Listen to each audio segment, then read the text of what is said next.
An unprecedented new consciousness is transforming the entire human species. A new world is being born. The old world is disintegrating. Both worlds now call to you. Do you want to live in gratitude, patience, contentment, and awe of the universe? Or in anger, worry, overwhelm, and despair? This podcast will help you choose joyfully and effectively. Welcome.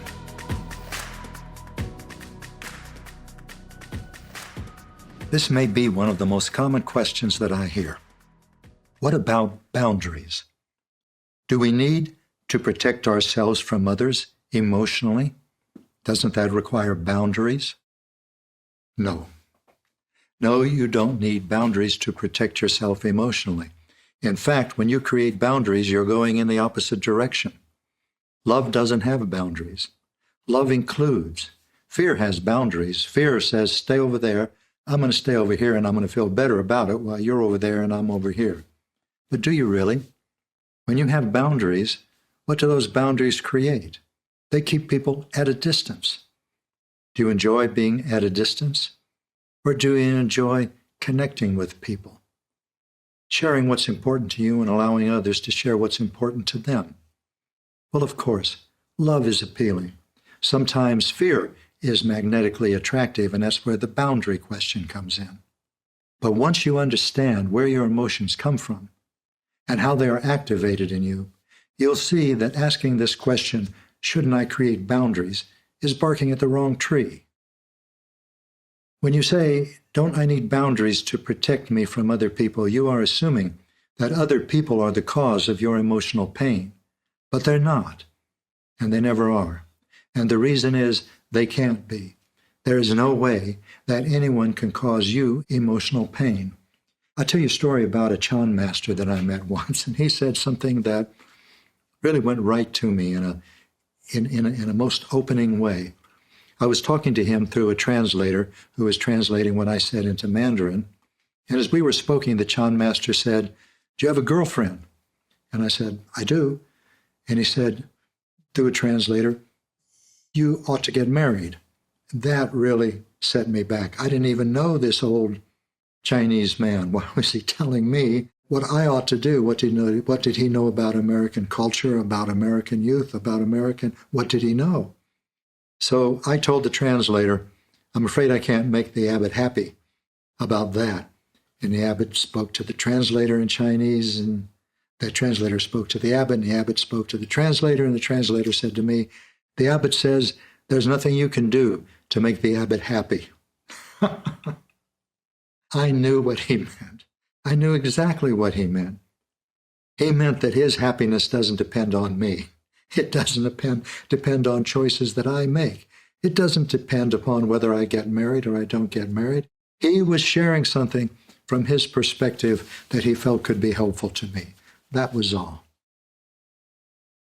When someone shares something with you, they activate emotional experiences in you. Thoughts that you have activate emotional experiences in you. And you might think that the thought or the person caused the emotional experience.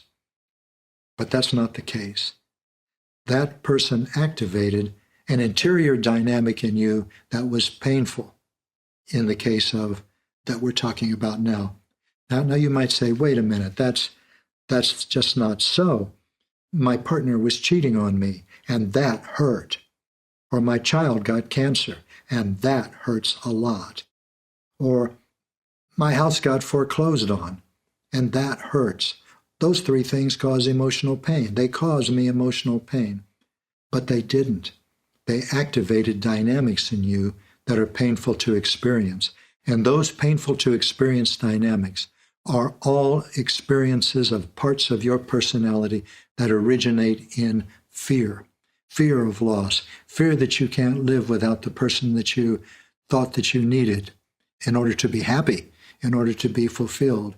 Fear that you've lost your home and you'll never get another. Fear that you can't take care of yourself. In short, it all comes down ultimately to fear the universe, to fear that you're not being taken care of.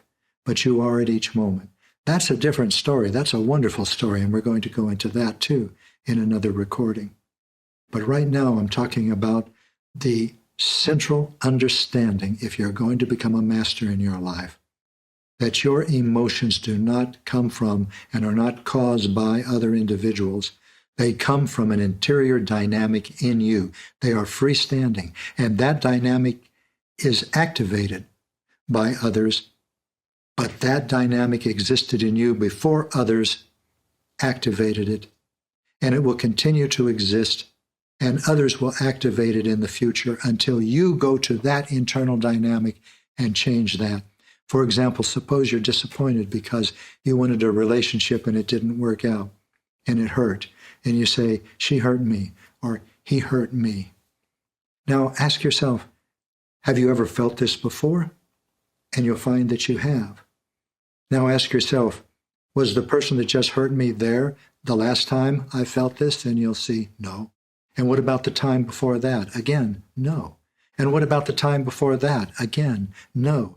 You are the common denominator in all of these terribly painful emotions. You are the one that is hurting emotionally.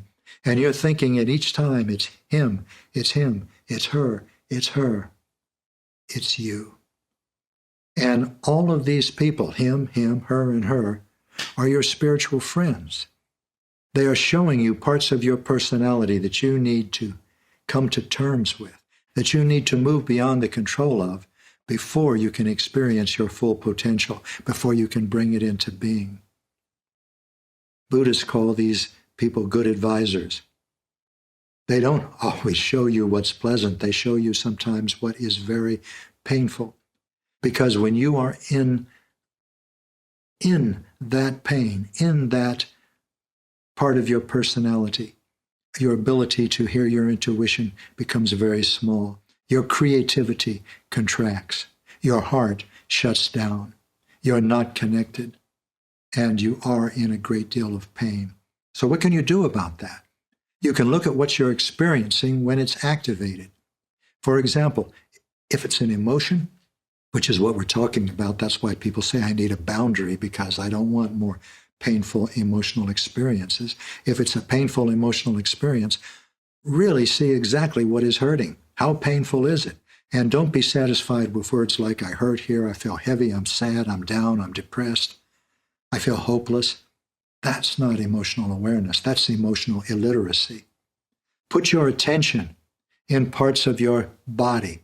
There are 7 of them in particular, and you can read about them in The Heart of the Soul, Emotional Awareness, that Linda Francis and I wrote, co-authored.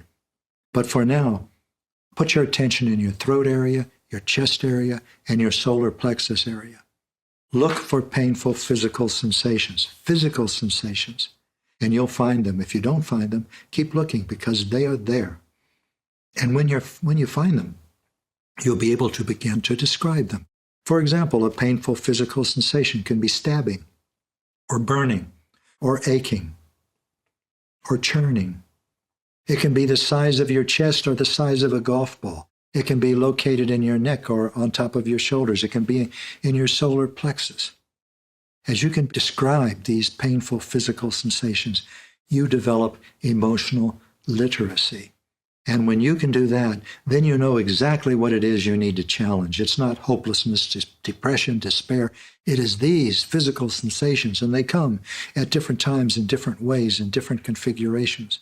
But these are the source of all that is painful emotionally in your life. When you develop emotional awareness, you have met the boogeyman. There is nothing else to be afraid of. You're experiencing it. And when fear ceases to scare you, it can't stay.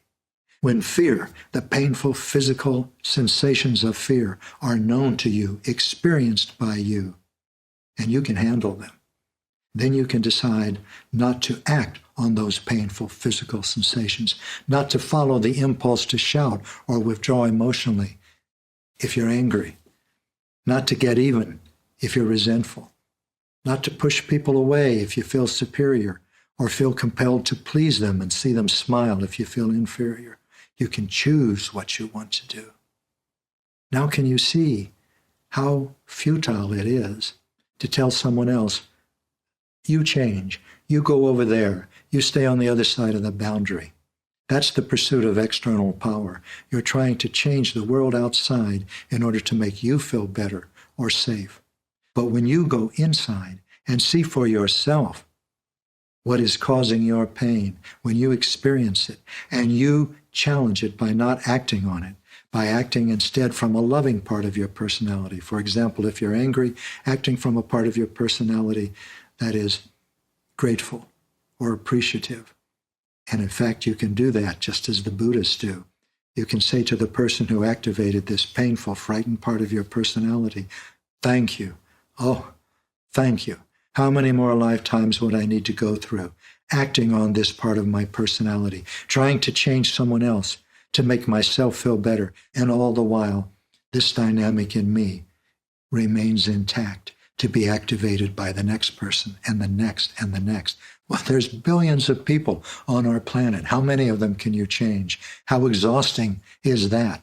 That's the life that most people live, trying to change the world, change others, change circumstances in order to feel good. Feeling good is not your ultimate goal. You can feel wonderful. You can feel marvelous. You can feel grateful. You can feel appreciative. You can feel thankful in every moment for being alive, even while you are experiencing or witnessing circumstances that others might call tragic. This is developing mastery. This is creating authentic power. Love doesn't have boundaries. Love includes. Love accepts. Love nurtures. Fear has boundaries. Fear excludes. Fear separates. Fear pushes away. Love is there. Love is here. Love is, and you are love. I know that's quite a statement, but you are a compassionate and loving, powerful and creative spirit. And the pain in your life is a measure of the distance between your self-image and this reality. Now is the time to start challenging the pain in you. Every time you think about someone else as the cause of your pain or needing a boundary to protect you from that person, look inside. Maybe somebody's talking too much and they're always taking up space, and you feel as though you don't want to hear them talk anymore. You can tell them you don't want to hear them talk anymore without shutting them out of your life, without closing your heart to them, because you are the one that hurts when you close your heart. You don't need boundaries. Boundaries work against everything constructive and healthy and human in the best sense of the word in you. Don't waste your time trying to create them. That impulse comes from fear. Instead, look at that impulse. Feel the physical sensations that you experience inside your body when that impulse comes to create a boundary, and you'll find painful or at least uncomfortable physical sensations. Then experiment with choosing otherwise, with choosing to act from a loving part of your personality. Join me next time to explore the epic transformation of human consciousness that is reshaping our species and your part in it. It may surprise you. I'm Gary Zukav.